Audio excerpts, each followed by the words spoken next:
Dewa Batara Agung, Jaka Pesolek mengucap berulang kali. Mukanya pucat seolah tidak berdarah, matanya membelalak, mulut ditetekap, menahan muntah. Seperti tadi, ketika membelah dada memasukkan jantung, tidak ada darah yang mengucur. Dengan tangan kiri, Ken Parantili mengusap perut yang barusan dijebol untuk mengeluarkan jabang bayi berusia 3 bulan saat itu juga. Perut itu kembali tertutup rapat. Ken Parantili sahabatku, kau sadar apa yang telah kau lakukan? Ujar Jaka Pesolek dengan suara bergetar. Yang ditanya mengangguk, wajah tegang dan air mata bercucuran di pipi. Lalu hendak kau apakan jabang bayi itu? Tanya Jaka Pesolek pula. Ken Parantili tidak menjawab, tapi tangannya bergerak. Sikapnya seperti hendak membanting jabang bayi yang dipegangnya ke lantai terata. Jangan lakukan itu, teriak Jaka Pesolek. Lebih baik kau berikan padaku. Jaka Pesolek ulurkan tangan walau merasa ngeri. Tapi Ken Parantili tidak peduli. Tiba-tiba ada satu bayangan berkelebat. Tahu-tahu seseorang kakek berselempang putih, berkumis dan berjanggut seputih kapas telah berdiri di hadapan Ken Parantili. Di tangan kanan orang tua ini memegang benda aneh yang ternyata adalah sebuah guci tembus pandang berisi air yang sangat bening. Di sebelah atas guci ada tutup yang memiliki 20 lubang kecil. Membunuh makhluk hidup tak bersalah.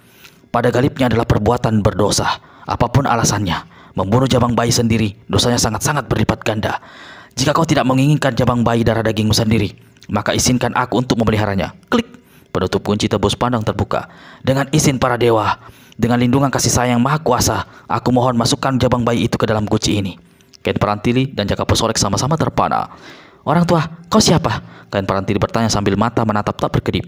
Aku Resi Kalijagat Ampusena. Kabulkan permohonanku. Semoga yang maha kuasa memberi berkah pada jabang bayi dan dirimu. Resi, aku... Ken Parantili tak bisa meneruskan ucapan. Tenggorokannya serasa tersekat.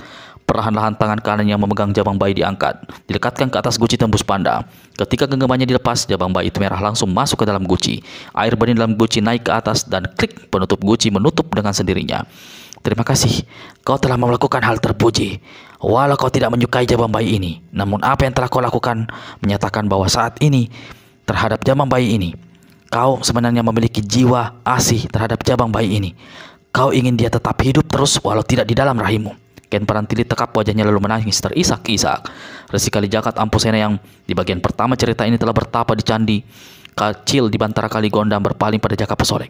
Anak gadis, pahala yang telah kau buat sungguh sangat besar. Semoga Dewa Agung akan memberkatimu. Jaka Pesolek tidak perhatikan ucapan si orang tua.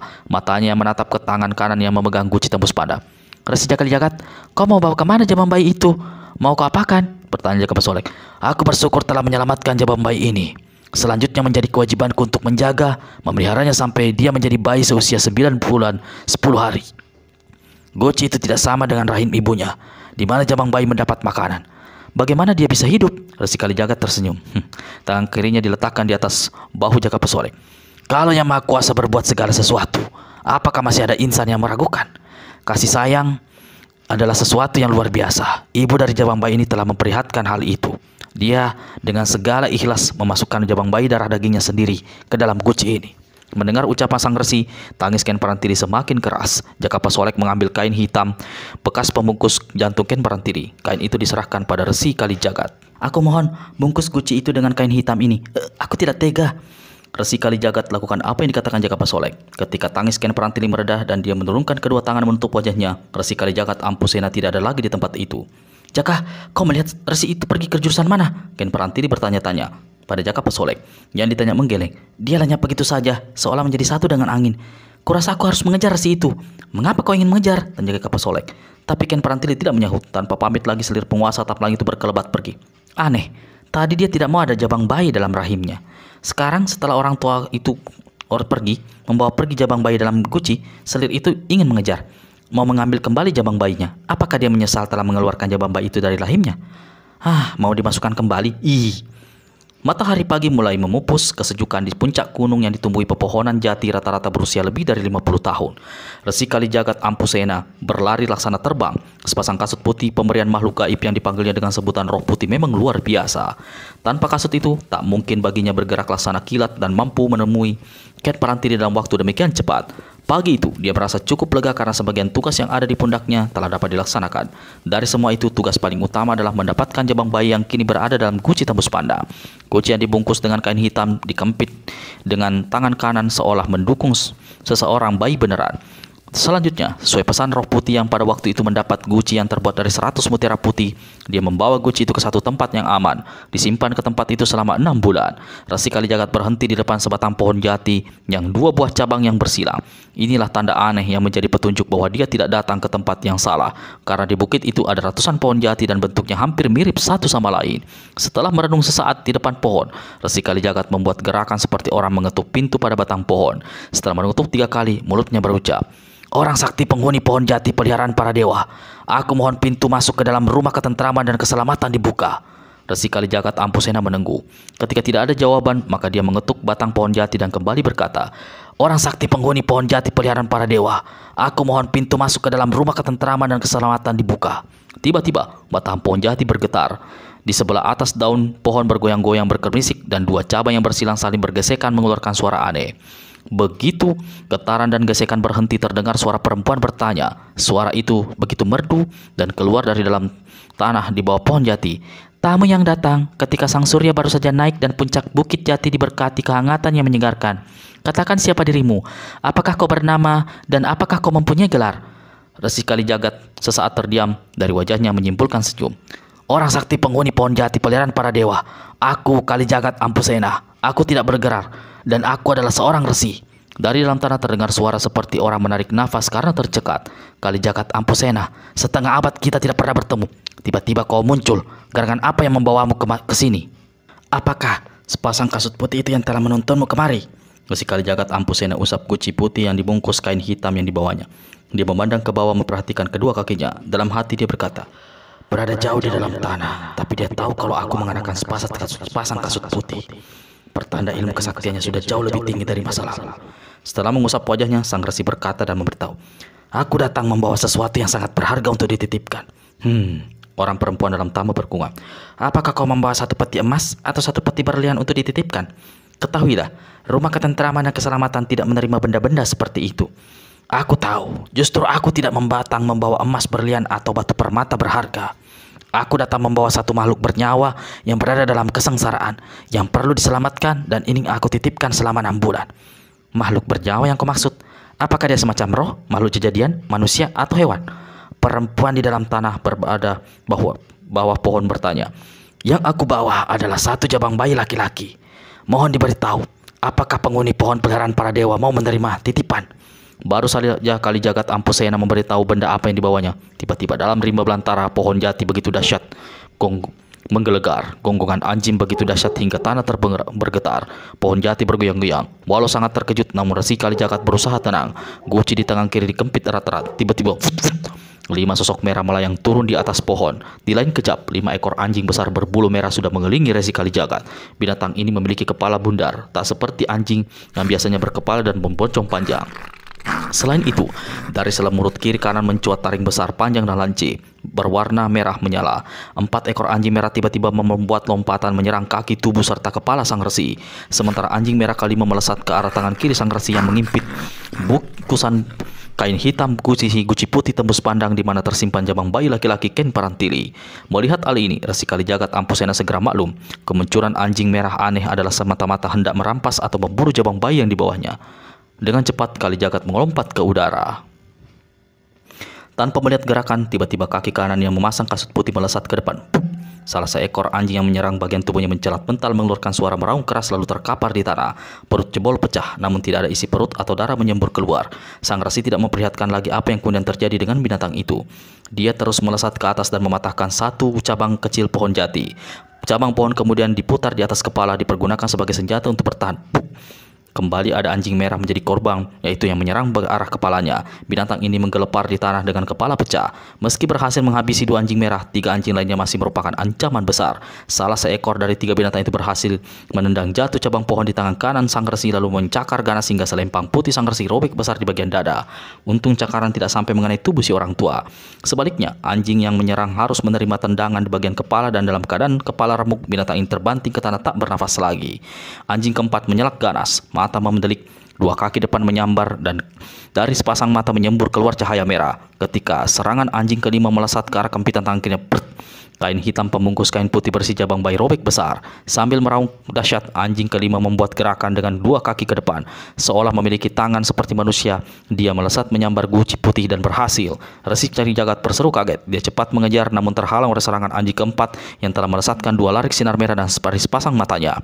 Orang tua ini hanya punya satu pilihan, terus mengejar, menyelamatkan guci atau menghadapi serangan anjing keempat. Resi Kali Jagat memilih pertama.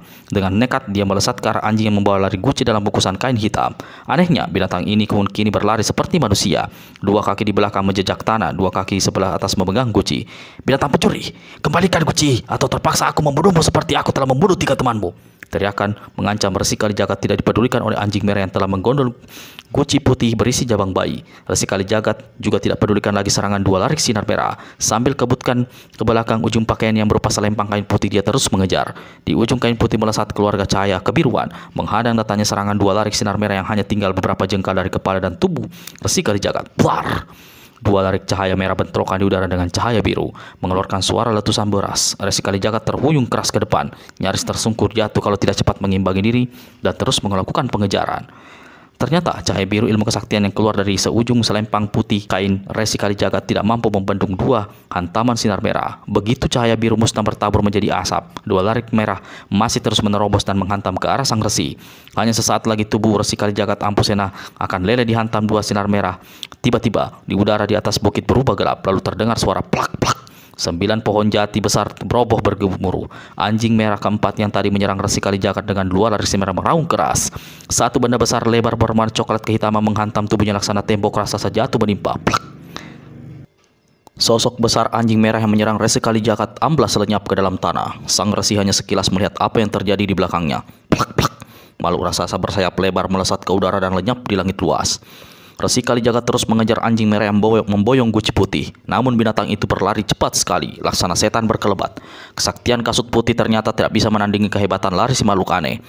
Agaknya anjing yang satu ini memang memiliki kepandaian lebih tinggi dibanding 4 anjing lainnya. Celaka, aku tidak mungkin mengejarnya.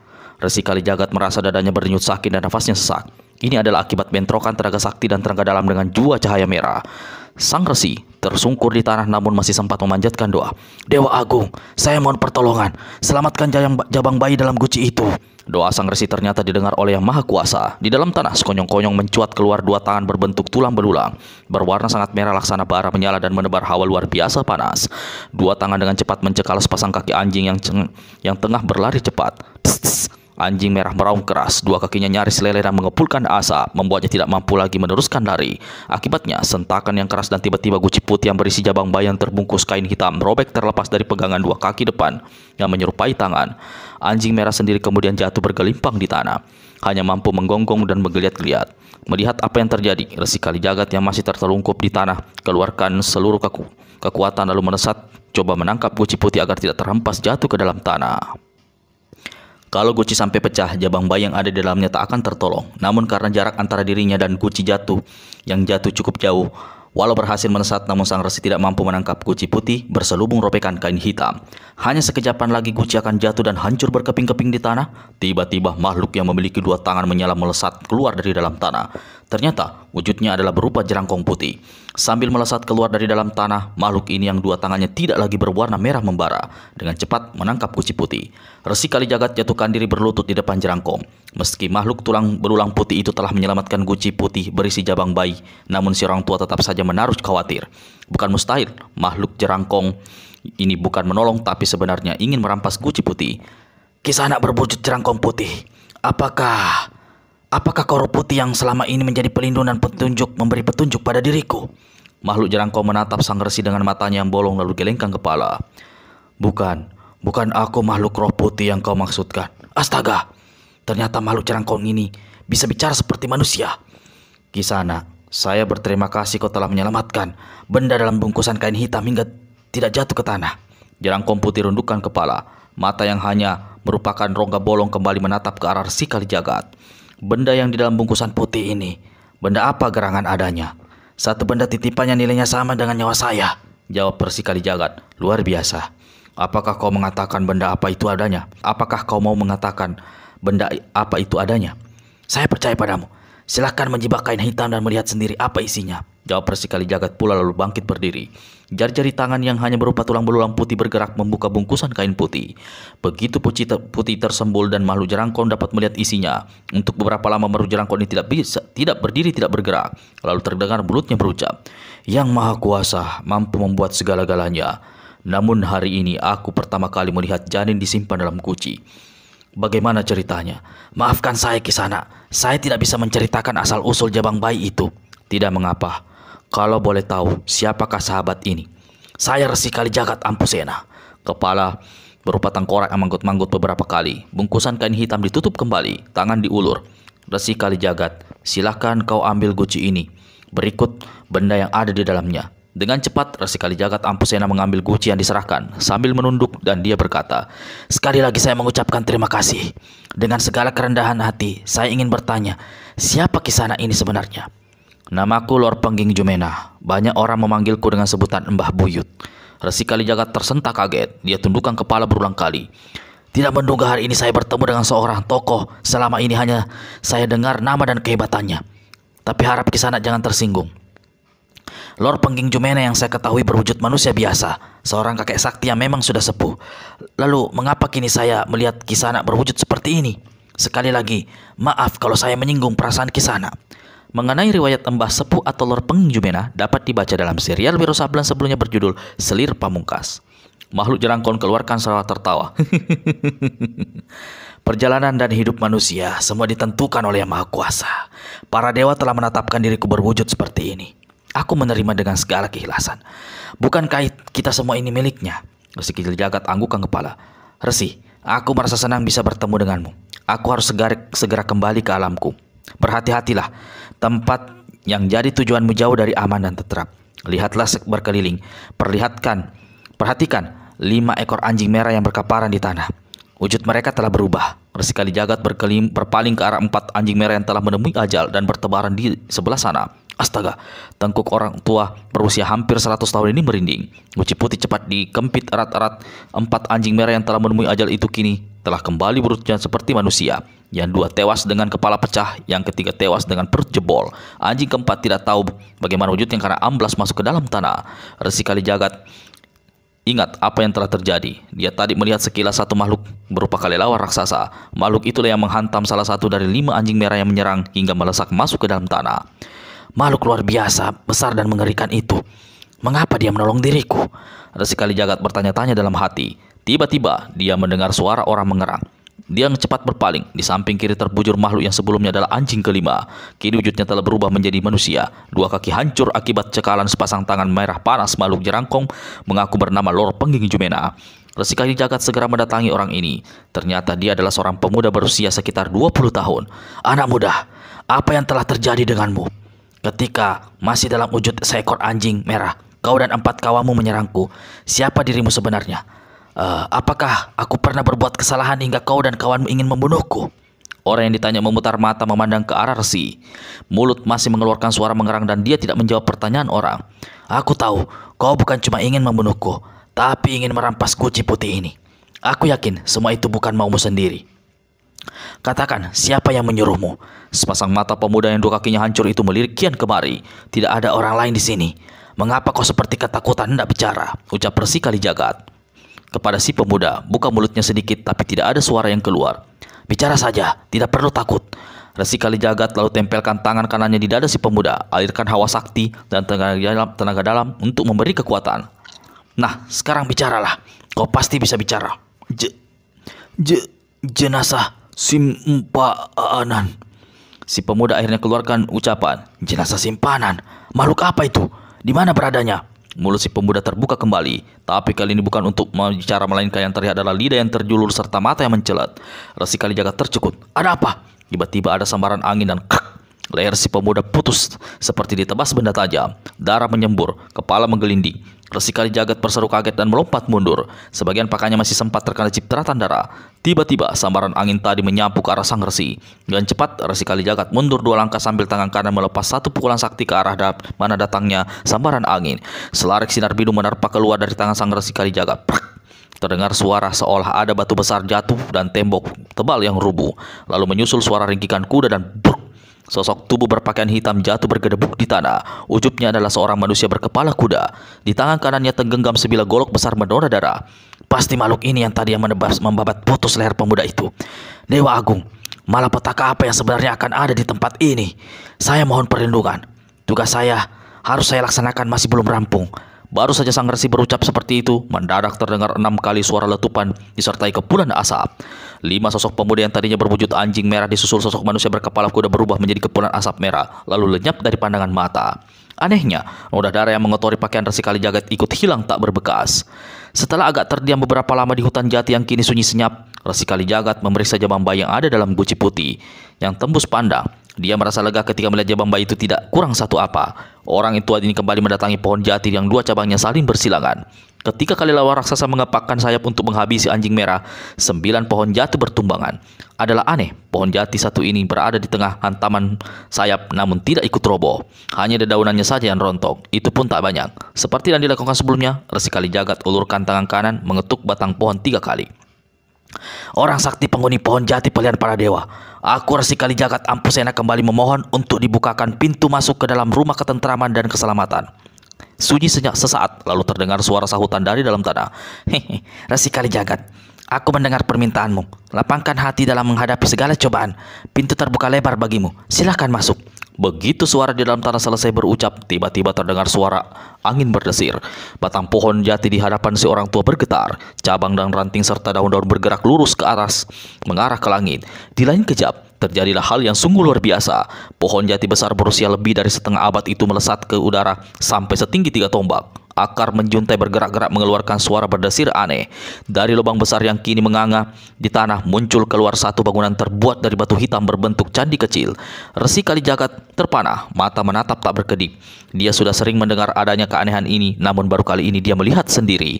Saat itu terdengar lagi suara angin berdesir dari arah bangunan batu. Lalu pintu ke bangunan kelihatan bergeser, membuka ke samping membentuk jalan masuk. Resi Kalijagat Ampusena, pintu telah terbuka. Berarti kedatanganmu diterima. Silahkan masuk.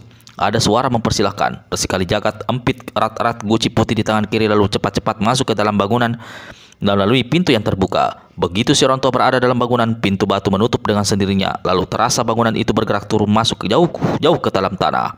Di luar sana, pohon jati besar bergerak pula ke bawah kembali dan terbenam di tanah seperti sebelumnya.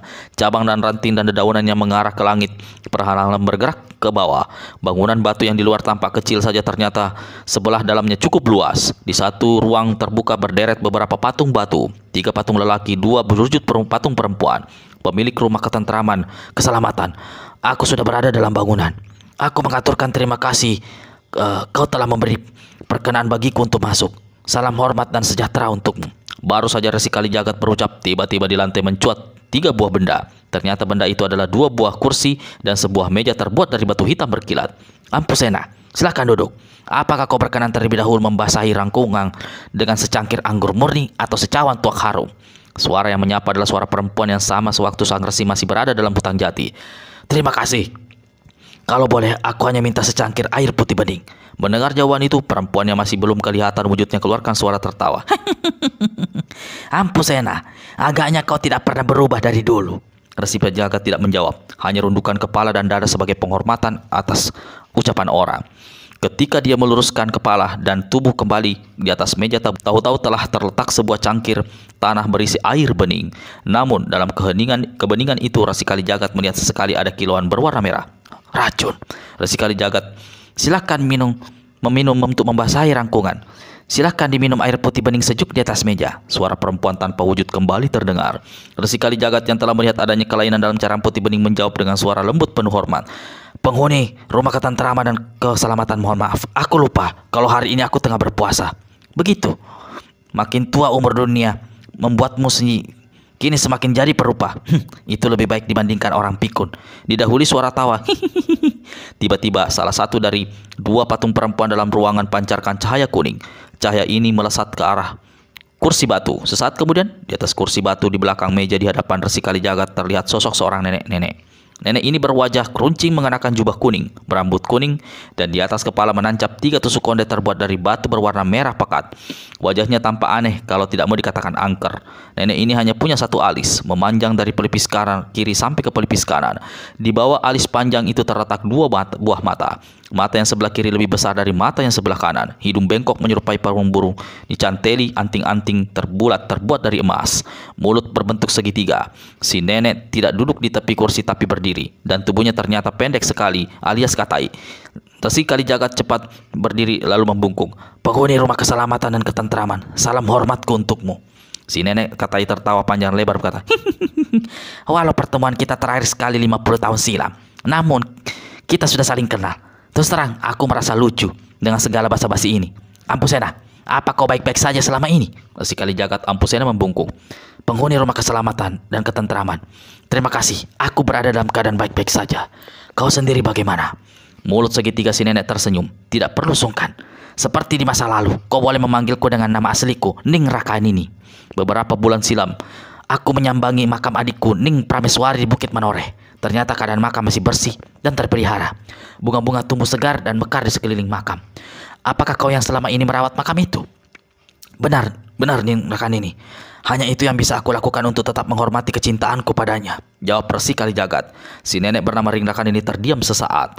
Lalu dia berkata, "Ampusena, aku sangat berterima kasih atas semua perhatianmu terhadap mendiang adikku. Sekarang apa tujuanmu? Menyambangiku di tempat yang sangat terasa ini, tapi kau berhasil menemukan. Hanya atas perlindungan dan bimbingan para dewa maka aku bisa sampai ke sini. Sepasang kasut putih yang kau pakai itu turut membantumu?" "Benar Ning Rakanini, sepasang kasut ini pemberian roh putih yang jadi pelindung diriku," menjawab Resi Kalijagat. "Tapi ketika ada 5 makhluk anjing besar menyerangmu dan berusaha merampas barang yang kau bawa, roh putih tidak menolong dirimu? Apakah begitu cara roh putih melindungimu?"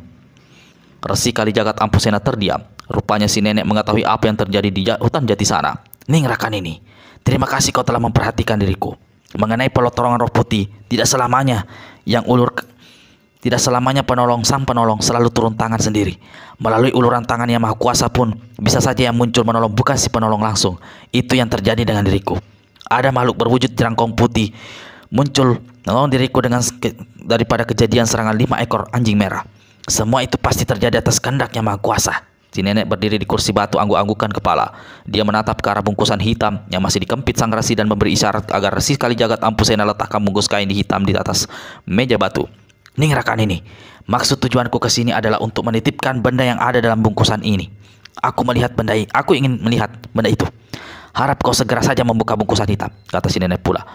Dengan cepat tapi hati-hati, Resi Kalijagat buka bungkusan kain hitam. Sepasang mata Ning Rakanini yang besar dan kecil mata menatap tak berkedip. Alis panjang hitam yang kening pada mencuat pada kedua ujungnya ketika melihat guci tembus pandang serta benda yang ada di dalamnya. "Ampusena, aku tak berani menduga. Katakan, benda apa yang ada dalam di guci putih itu? Menurut penglihatanku seperti seekor kadal merah walau tidak ada buntutnya. Aku melihat ada denyutan halus di tubuhnya. Apakah makhluk ini dalam keadaan hidup?" "Ning Rakanini, benda yang ada dalam guci putih adalah jabang bayi, hidup berusia 3 bulan, calon seorang anak laki-laki." Si nenek berambut kuning bermuka aneh sampai berjingkrak mendengar keterangan Resi Kalijagat. "Dewa Batara Agung, baru sekali ini seumur hidup aku melihat jabang bayi ada di luar rahim ibunya. Dan jabang bayi ini yang hendak kau titipkan padaku?" "Betul Ampusena." "Betul Ning Rakanini. Aku menitipkan selama 6 bulan 10 hari dari hari ini. Setelah itu aku akan datang kembali untuk mengambil wujudnya yang pasti saat itu sudah menjadi seorang bayi." Sosok si nenek bernama Ning Rakanini, pemilik bangunan yang disebut Rumah Ketentraman dan Keselamatan, meluncur ke bawah dan terduduk di atas kursi batu.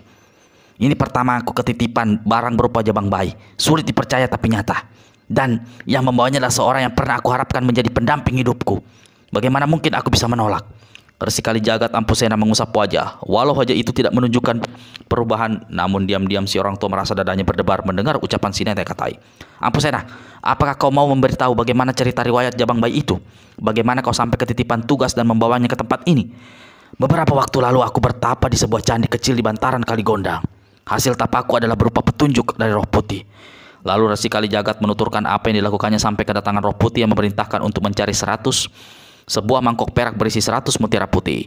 "Aku berhasil menemukan sebuah mangkok perak dan 100 mutiara putih. Sesuai petunjuk roh putih aku melakukan semedi. Mutiara dan mangkok lalu berubah menjadi sebuah guci putih tembus pandang lengkap dengan penutupnya. Guci aku isi dengan air embun hingga ketinggian 2/3-nya. Setelah itu roh putih kembali menempatkan diri dalam wujud cahaya putih dan memberi petunjuk lebih lanjut. Aku diminta mengikuti arah yang dibawa sepasang kasut, yaitu ke jurusan timur. Tak lama setelah matahari terbit, aku akan sampai di situ di daerah persawahan. Di dalam sebuah teratak di tepi sawah, aku berjumpa dengan 2 orang perempuan. Salah seorang di antaranya tengah mengandung 3 bulan. Namun perempuan itu tidak sudi mempunyai janin dari benih laki-laki yang tidak dicintainya. Dia bermaksud mengeluarkan janin itu dan membunuhnya. Aku diperintahkan oleh roh putih untuk menyelamatkan jabang bayi dan memasukkannya ke dalam guci. Ketika Resi Kalijagat hentikan penuturannya, si nenek berkata, roh putih kemudian memintamu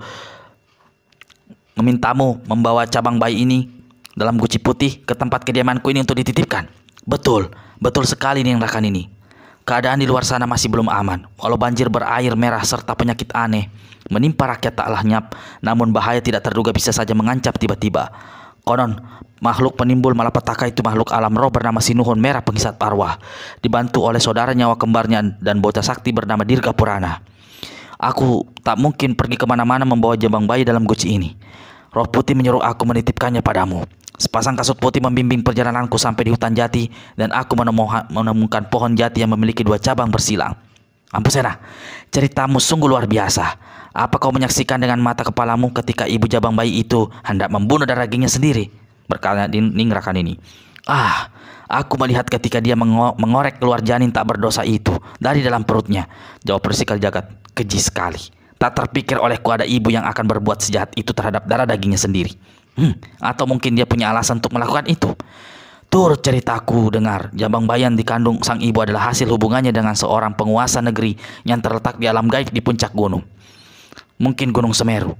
Si ibu hanyalah selir dari penguasa itu dan tidak menginginkan bayi itu terlahir di dunia. Kau tahu siapa nama ibu jabang bayi ini? Tanya Ningrakan ini pula. Namanya aku tidak tahu. Namanya kalau aku tidak keliru adalah Ken Parantili. Setelah jabang bayi aku dapatkan dan dimasukkan ke dalam guci putih, aku segera pergi. Dia aku tinggalkan bersama seorang gadis bernama Jaka Pesolek. Ningrakan ini melenung beberapa ketika lalu berkata, Ampusena, ada satu hal yang aku khawatirkan. Hal apakah itu kalau boleh aku tahu? Minggu demi minggu, bulan demi bulan, jabang bayi dalam guci berkembang tumbuh menjadi besar. Sementara guci putih tetap tidak berubah. Berarti jabang bayi ini menemui ajal akibat tergencet di dalam dinding guci. Ningrakan ini, hal yang kau tanyakan, aku pernah tanyakan pula pada roh putih. Aku mendapat jawaban bahwa bersamaan dengan tubuhnya serta membesarnya jabang bayi, guci putih tembus pandang juga akan membesar pula mengikuti besarnya sang janin. Dewa Agung, ucap si nenek seraya bergerak turun, bangun, dan kembali berdiri di atas kursi batu.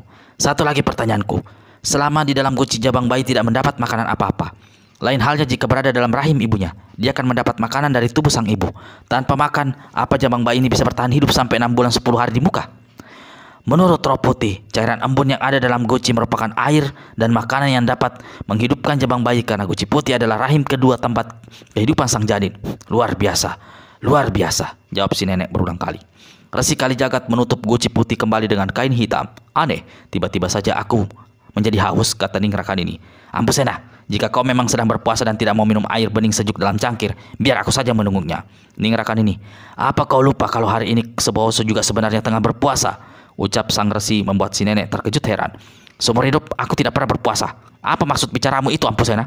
Resi Kalijagat menatap ke arah cangkir tengah berisi air bening. Tangan diulurkan memegang cangkir, lalu cangkir diangkat ke atas dan dibalikkan. Air putih di dalam cangkir serta-merta jatuh tumpah ke bawah tanah. Sebelum menyentuh lantai ruangan batu, tumpahan air yang putih yang bening tampak bersinar merah. Begitu air menyentuh lantai terdengar suara ts, ts, ts. Asap merah mengepul.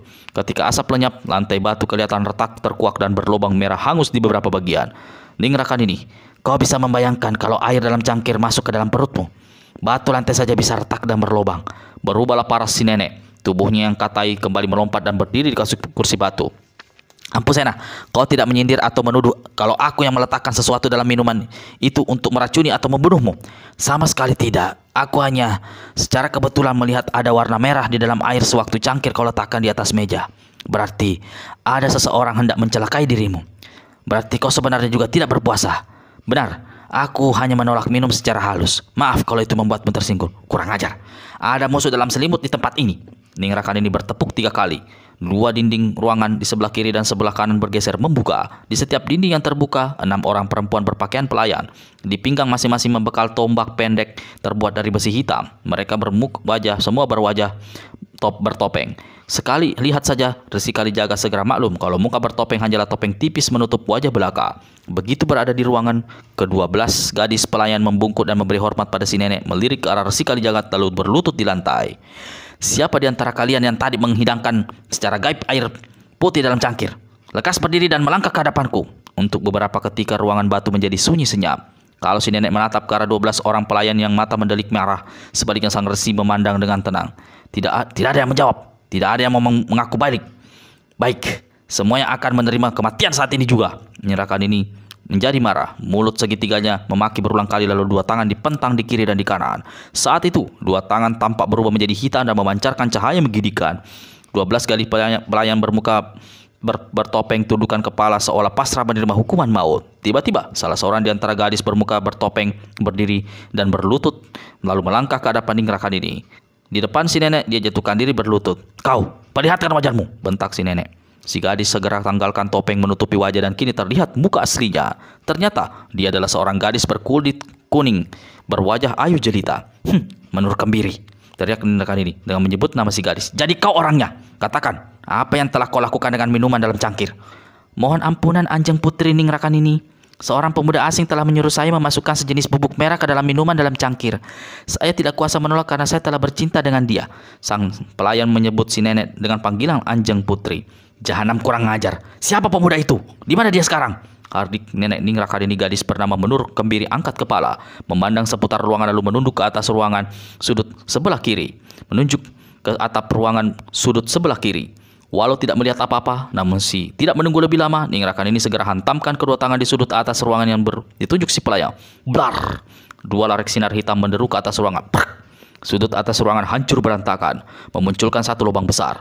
Sesaat sebelum dua larik sinar pukulan sakti si nenek menghancurkan atap ruangan di sudut kiri, selarik cahaya kuning tampak melesat. Ketika atap hancur membentuk lubang, pada lubang besar itu tampak berdiri seorang anak laki-laki berpakaian mewah serba hitam. Di telinga kiri mencantel sebuah anting emas. Kurang ajar. Pembohong sialan, cuma seorang bocah kau menyebut seorang pemuda. Dilihat Ningrakan ini sambil pelotokan mata pada Menur Kembiri. Dalam keadaan tambah marah, si nenek melesat di kursi atas kursi batu. Dua tangan diluruskan ke arah si bocah. Tinju di kepal, dari dua kepalan kemudian menyembur cahaya kebiruan. "Ningrakan ini, tahan serangan!" teriak Resi Kalijaga, tapi si nenek tidak peduli. Tubuhnya terus melesat, malah dia lipat gandakan tenaga dalamnya. Anak laki-laki yang berdiri dalam lubang besar di atas bangunan hentakkan kaki kanannya ke pinggiran lubang. Saat itu juga udara terasa pengap. Sosok Ningrakan ini yang melesat dalam ruangan mendadak tertahan dan mengapung di udara. Resi Kalijaga dan semua orang yang ada di tempat itu juga merasa tubuh mereka kaku. Si bocah tertawa bergelak, matanya memandang berkilat ke arah bungkusan kain hitam di atas meja batu. Ketika dia hendak melompat siap mengambil bungkusan berisi guci putih, tiba-tiba ada suara seperti orang melangkah. Hebatnya, setiap langkah yang terdengar membuat seluruh bangunan terasa bergoyang. Lalu ada suara mengiang di telinga si bocah dalam lubang di atas. "Sang junjungan, ada makhluk asing datang, lekas pergi. Saat ini kita belum beruntung. Lain kali kita coba lagi." Anak lelaki unjukkan wajah tidak senang. Mata masih memandang berkilat ke arah bungkusan kain hitam. Namun dia maklum harus mengalah. Si bocah membuat gerakan, tapi bukannya melesat meninggalkan ruangan, melainkan justru melayang turun memasuki ruangan dan menyambar tubuh Menur Kembiri lalu dipanggul. Si bocah hentakkan kaki kanan ke lantai. Sebuah lubang besar dan dalam muncul di lantai. Si bocah segera ceburkan diri ke dalam lubang. Sesaat kemudian lubang lenyap. Lantai kembali rata seperti semula. Hanya sesaat setelah si bocah kabur memboyong gadis pelayan yang cantik itu, Ningrakan ini mampu gerakkan tubuh dan melayang turun ke atas kursi batu. Resi Kalijaga serta merta 11 perempuan lainnya juga lepas dari ilmu aneh yang membuat mereka semua kaku tak mampu bergerak. "Ampusena, kau melarang aku menyerang bocah itu. Kenapa? Memangnya dia siapa? Kau lihat sendiri, dia membawa kabur pelayanku. Bocah itu kurasa baru berusia sekitar 12 tahun, tapi sudah tahu perempuan, berdebat jahanam. Ampusena, kau juga mendengar penjelasan dan tahu kalau bocah itu hendak meracunmu melalui pelayan itu. Dia mampu menerobos ke tempat ini. Baru satu kali seumur hidupku ada orang bisa masuk tanpa izinku. Ningrakan ini, maafkan aku. Aku bermaksud baik, mencegahmu agar tidak membuat silang sengketa dengan kelompok orang-orang jahat yang menjunjung apa yang dinamakan Sukma Merah. Bocah tadi adalah Dirga Purana, seorang anak sakti yang sering membantu orang-orang Sukma Merah. Aku yakin dia datang ke sini bukan cuma hendak membunuhku, tapi juga ingin merampas guci putih berisi jabang bayi. Nah, ternyata dia seorang bocah jahat. anggota komplotan suka merah. Aku pernah mendengar pimpinan kelompok itu. Satu makhluk alam roh bernama Sinuhun Merah Penghisap Arwah. Tapi aku dengar nyawanya sudah amblas. Aku menyesal kau telah menghalangi diriku membunuhnya. Padahal tadi kalau aku bisa menghabisinya, berarti aku telah berbuat bakti besar pada kerajaan Mataram. Bukankah kelompokan itu yang telah menimbulkan malapetaka malam jahana di bumi Mataram?